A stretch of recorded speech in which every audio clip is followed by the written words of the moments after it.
All right, how's everybody doing? This is the Comic Samurai. I want to welcome you to my next video, and tonight we're going to be looking at my favorite comic book covers that feature water.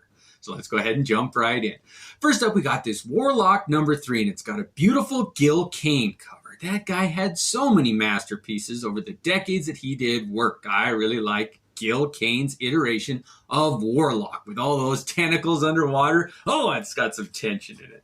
Next up, we got Fantastic Four #2, and the great Jim Lee is at it again here. And you never see Namor go one-on-one with the Thing very often, especially in Namor's element when he's underwater. This is going to be a tough battle for Ben Grimm to come out of. Next up, we got Amazing Spider-Man #315, and Todd McFarlane's at it again here with a drawing of Hydro Man. And I think that's a villain who's so underrated. He has so much potential. I mean, Sandman gets a lot of credit, and they actually fought once too, Sandman versus Hydro Man. But in this one, goes up against Spider-Man, and it's a great cover. I like how Todd McFarlane does water. Next up, we got Savage Dragon #80. And this is Eric Larson's take on water, and how appropriate that I got to follow Todd McFarlane with Eric Larson. But this is the Savage Dragon fighting a tentacled beast in the depths. Next up, we got Max #6, and this features Sam Keith's character, Max, fighting a shark-like character underwater. And Sam Keith was so creative with how he did textures and environment. So I wanted to see how he did water, and you can almost feel those bubbles trickling up. Next up, we got Marvel Comics Presents #73, done by the great Barry Windsor Smith. And this whole run of his Weapon X origin story of Wolverine has gone down in history. But what got it for me was all the colors. That eerie green when Wolverine's floating in some kind of a liquid, healing or being brainwashed or who knows what. Next up, we got Alpha Flight #14, and this is John Byrne's take on a watery scene. And again, we've got a tentacled creature grabbing that Heather Hudson and dragging her down while Puck looks on. I really like that team, and especially when John Byrne was writing and drawing.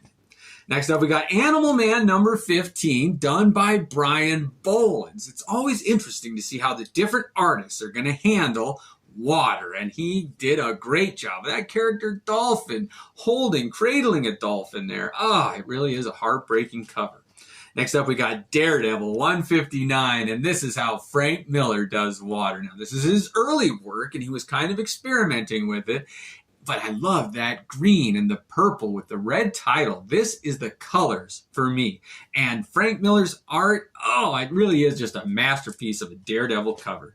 Next up, we got the Inhumans #9. This is the Jay Lee take on water. And they had that character whose powers were kind of water, like Aquaman. But this is an image of him here, and Jay Lee nailed it. I like that one. Next up, we got Iron Man #226. And this features a hero named Stingray. Now, there was a video a while back where I misidentified him as a villain, but Stingray is a good guy, and he teams up with Iron Man here. They have a little bit of a beef, but they figure it out and team up. Next up, we got the Avengers #263, and this one's famous for the return of Jean Grey or the Cocoon or whatever, but it does have the characters of the Avengers underwater digging for that cocoon thing, and it's just a great take. I think this is a Bashima cover here. Next up, we got Wolverine #19, and we're back to John Byrne. And look at how round he did the bubbles on this one. I think he was experimenting with different shapes of bubbles. And this one, where Wolverine's fighting underwater, and you can see the last breath of air escaping his lungs. I like that.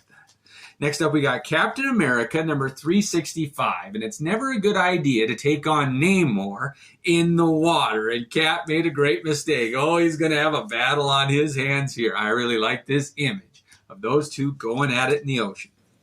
Next up, we got Astonishing Tales #12, and it's a great image of Kazar fighting an alligator underwater, but this one also has a Man-Thing backup story done by Neil Adams in it. I really like this comic book, and it's a hidden gem because this cover wouldn't let you know that that's hidden in there. But I like this cover too. It's a great one.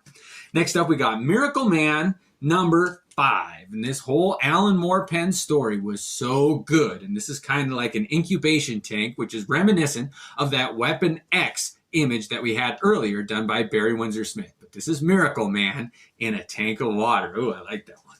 Next up, we got Promethea, number 16. And this whole series was kind of a journey of a character through the chakras and different elements. They go to the sun, and this one is the underwater edition of Promethea. And that J.H. Williams III, who does the art on this, is just so talented. Oh man, I like everything that he does.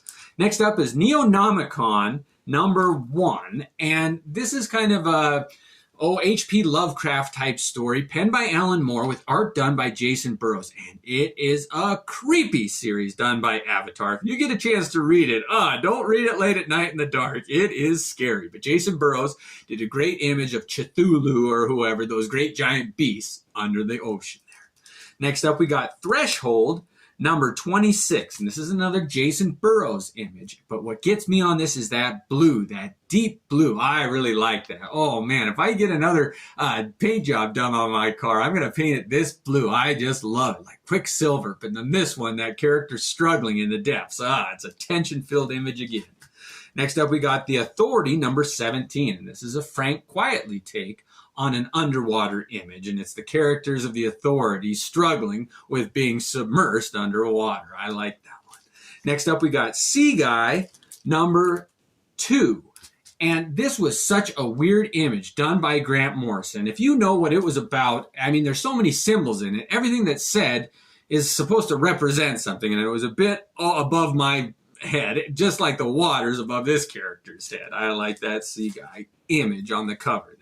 Next up, we got Clone number 12, and this is a Juan Jose rip cover, and he lets it rip. Oh man, somebody being held underwater, one of the clones and the bubbles coming up. It's such an interesting image. I like those that are half above water and half where the person's being submersed. Oh, that's a good one.